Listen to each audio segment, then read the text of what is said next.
Hello guys, welcome back to my channel chef Sandeep kitchen. दोस्तों, आज मैं आपको सिखाऊंगा हलवाई किस तरीके से शादियों और पार्टियों में बनाते हैं गोभी के क्रिस्पी और क्रंची पकोड़े। तो अभी फ़िलहाल दोस्तों मैं एक शादी में गया हुआ था, दोस्त की शादी में। तो वहाँ पर हलवाई जहाँ पे खाना बनाते हैं वहाँ पे बन रहे थे गोभी के पकोड़े। तो मैंने पूछी रेसिपी हलवाई से, तो उन्होंने बताया कि किस तरीके से इसको क्रंची और क्रिस्पी किया जाता है। और इसका बनता है दोस्तों एक मसाला, तो वो मसाला भी सिखाऊंगा मैं आपको। तो चलिए दोस्तों रेसिपी शुरू करते हैं। यहाँ पे मैंने लिया है एक पैन और उसमें मैंने लिया है 1 से 1.5 टेबल स्पून साबुत धनिया और 7 से 8 डालेंगे दोस्तों उसमें काली मिर्च। फ्लेम को दोस्तों यहाँ पे आपको लो ही रखना है। अब इसको धीरे धीरे से आपको मिलाना है दोस्तों। फ्लेम को यहाँ पर हाई नहीं करेंगे, नहीं तो धनिया और जो काली मिर्च है वो जल जाएगी, तो इसका जो मसाले का टेस्ट है वो नहीं आएगा। इसलिए सबसे धीमी आंच में इसको भूनेंगे 1 से 2 मिनट के लिए।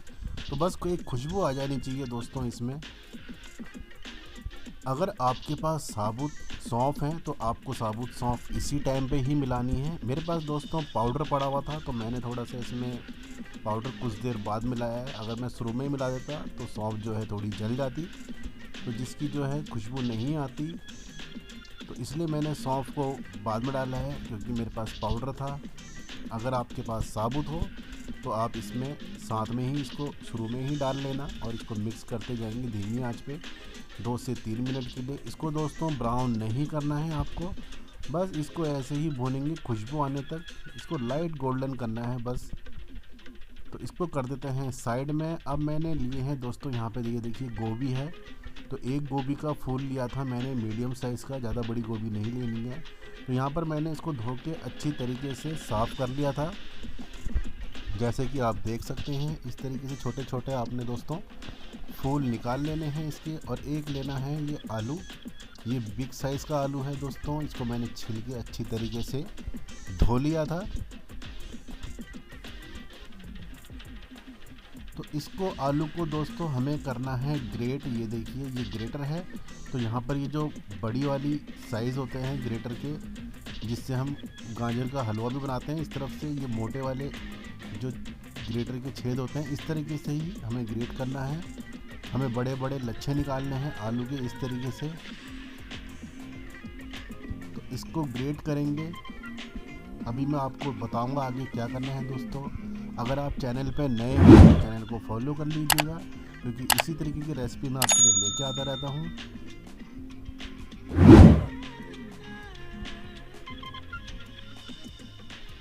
तो ये देखिए दोस्तों, आपने इसी तरीके से निकालने हैं आलू के लच्छे, लंबे लंबे निकाल लेने हैं आपको।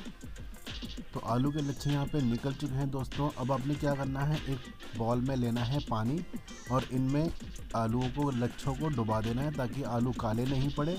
और इनको कर लेंगे कुछ देर के लिए साइड में। अब ये देखिए दोस्तों, यहाँ पे ली है गोभी। गोभी को हमने यहाँ पे दोस्तों काट लेना है एकदम बारीक बारीक। ज़्यादा बिल्कुल बारीक नहीं करना है दोस्तों, बस मोटा मोटा इसको बारीक करेंगे, जैसे मैं आप देख रहे हैं। जिस तरीके से मैं कर रहा हूँ, वो हलवाई भी इसी तरीके से कर रहे थे। बस उनके पास एक गिलास था, उसमें बहुत तेज़ धार थी, वो उसी से ही चॉप कर रहे थे फटाफट से, क्योंकि शादियों में इतना टाइम दोस्तों नहीं होता है कि एक एक गोभी के फूल को इस तरीके से चाकू से काटा जाए। तो उन्होंने गोभी के फूल ले रखे थे एक बर्तन में या परात बोल लीजिए, उसमें वो गिलास से, उल्टे गिलास से उनको चॉप कर रहे थे तेज तेज मार मार के। तो ये देखिए इसी तरीके से आपको घर में कर लेना है, जैसे कि मैंने करा है आराम आराम से। तो छोटे छोटे से फूल आपको ये देखिए बारीक बारीक काट लेने हैं इस तरीके से। तो दोस्तों अब यहाँ पे ले लेना है आपको एक बॉल, और यहाँ पर बॉल में हम लोग डाल देंगे जो हमने गोभी काटी थी। दोस्तों ये पकोड़े इतने टेस्टी और इतने क्रिस्पी करारे होते हैं कि आप पूछिए मत। जब हम शादी में बैठे हुए थे तो इतने पकोड़े तो हम ऐसे ही खा गए थे। इसका स्वाद दोस्तों बहुत ही लाजवाब होता है। तो ये देखिए दोस्तों, ये आलू है, इसको अच्छे से आपको निचोड़ लेना है।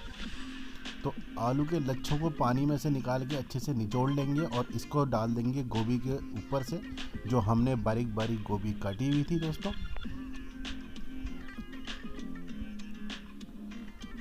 आलू के लच्छों को भी हमने इसमें डाल दिया है। अब दोस्तों यहाँ पे डालेंगे बेसन। तो यहाँ पर मैंने लिया है 4 से 5 टेबल स्पून बेसन। दोस्तों बेसन आप बारीक मोटा कोई सा भी ले सकते हैं, ऐसा नहीं है। तो यहाँ पर बेसन को डाल लेते हैं। अभी मैंने यहाँ से 4 से 5 ही डाले हैं दोस्तों। अब इसमें डालेंगे चावल का आटा। चावल का आटा मैंने यहाँ पे लिया है 1 चम्मच। चावल के आटे से दोस्तों बहुत ही क्रिस्पी और क्रंच आता है। अब यहाँ पे मैंने लिया है अरारोट।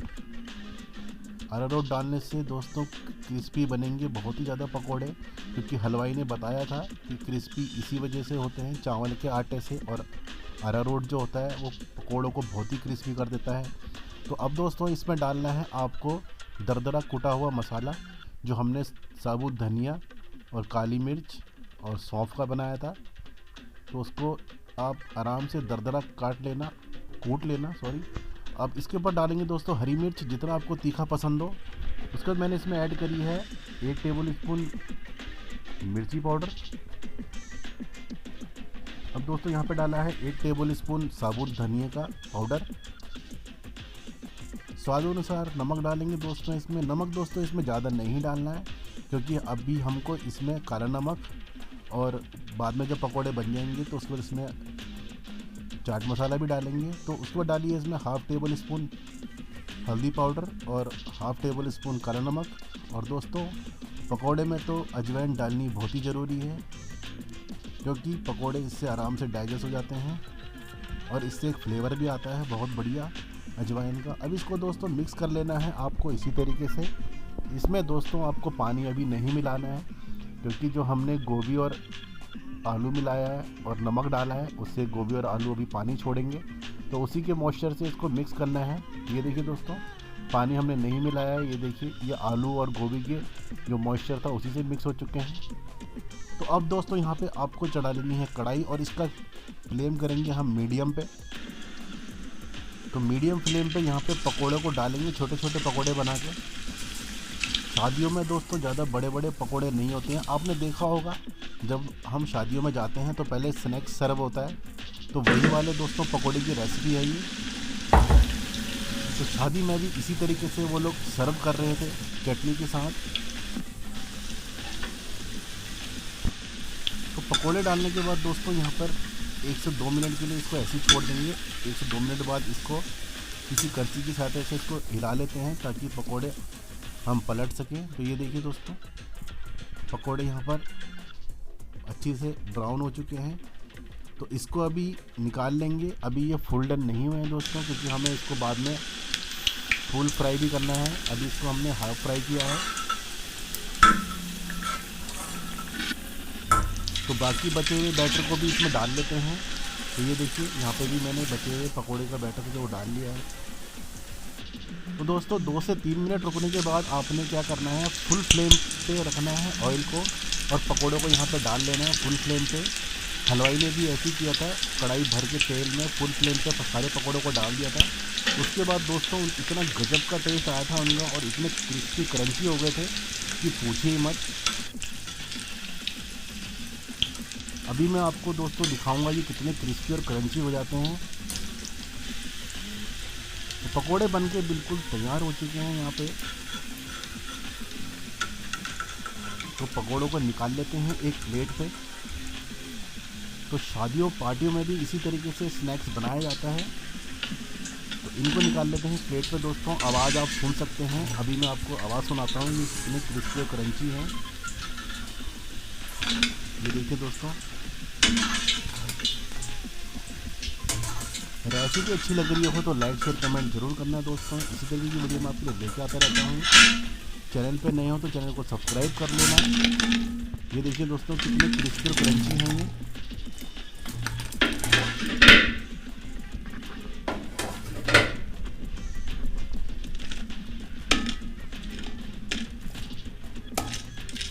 ये देखिए दोस्तों, आप आवाज़ सुन सकते हैं कि कितने क्रिस्पी और क्रंची हैं।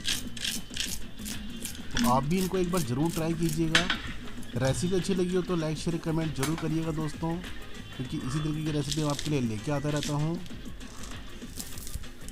तो पकोड़े यहाँ पर बनके बिल्कुल तैयार हो चुके हैं। अब इनके साथ सर्व करेंगे चटनी। दोस्तों आपको चटनी की रेसिपी चाहिए होगी तो मेरे चैनल पे अपलोड है, आप एक बार विजिट करके वहाँ पर चैनल पे जाके वीडियो देख सकते हैं चटनी की। अब इसके ऊपर डालेंगे चाट मसाला। चाट मसाले से आता है दोस्तों बहुत ही बेहतर फ्लेवर। तो शादी वाले और पार्टियों वाले स्नैक्स बन के बिल्कुल तैयार हैं। एक बार इस रेसिपी को ज़रूर ट्राई कीजिएगा। तो मिलते हैं दोस्तों ऐसी किसी रेसिपी के साथ, तब तक के लिए जय हिंद, गुड बाय।